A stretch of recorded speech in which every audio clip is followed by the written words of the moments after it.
And for the married couples, this may be a good time for an audit of your family wealth. This is after Parliament approved a contentious clause in the matrimonial property bill.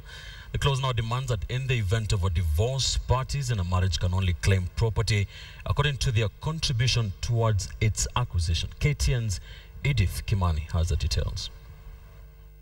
I order that the division, according to and irrespective of. These are the 4 words that sparked a furious debate in Parliament Tuesday. Very early on, it emerged that it was a battle of the sexes, with the men preferring a clause that granted property in a divorce according to contribution of acquisition of the property. The women argued for equal distribution of the property irrespective of contribution. 2 phrases that are essentially 2 principles. When you marry a lady, most of us, you marry actually when you are slightly older than your wife. And during that period, you know, a man has made a few coins, bought some property here and there. And the lady, we now, please, we want order. We don't want disorder here. Madam Speaker, so the issue of 50-50 is never applicable, at least in the African context. mwanamke akiolewa pengine weza akawa hana kazi, lakini mfahamu kwamba hata kule kwake kufagia asubuhi, kumtemshia bwana maji, that is also a contribution.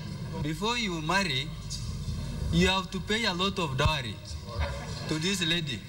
You pay dearly, you pay 100 camels, you pay 1,000 cows. Now, after paying all this, the little you remain with, yeah, do you share equally again? Whether the woman has contributed or not, she has fed the man, she has cleaned the man, she has taken care of the family, she is entitled to 50%. With each passing opinion, the temperatures went a notch higher. At one point, the excitement in the House momentarily outweighed the standing orders. He can't even have a point of order. His name doesn't appear. Honorable Ndambuki, please Just contributing. Listen to me. If you don't want what I'm saying, you can also oppose. It's not a must. Speak through Madam the chair, Speaker. Honorable Ndambuki. Sorry. So heated was the debate, the MPs had to vote twice after a section of the members called for a reversal of the first vote, which had adopted the amendment. However, even with a second vote, those in the according to school of thought still got their way.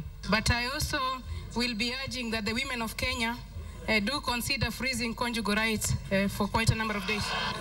While the debate today was centered on language, it did touch on the wider, more sensitive issue of ownership, acquisition, and distribution of property, particularly for women. Observers say that should the bill be signed into law, the challenge will be in its implementation, particularly in rural areas where traditional laws on property rights are reportedly still widely followed and in most cases are in favor of men. Edith Kimani, KTN. That bill has brought heated debate across the country. Even here. Yes. You listen to the arguments in Parliament, huh? She has taken care of you, she's cooked for you, she's made sure you're okay, you go to work. That doesn't hold water. My boss was telling us, if in my youth I spent time hustling and trying to invest, and you as a girl was busy buying pizza and smartphones, you cannot expect us to share property equally. But I'm taking care of the family. Come on, Kitili. Okay, that story brings us to a big question tonight, and we are asking you, do you support proposals for equal ownership of property in marriage? Let us know what you think. This should be very interesting. Tweet us at KTN Kenya, at Ben Kitili, at Linda Gutu. You can also send a short text to the number 22155. Would be glad to sample some of your views, of course, regarding this big question.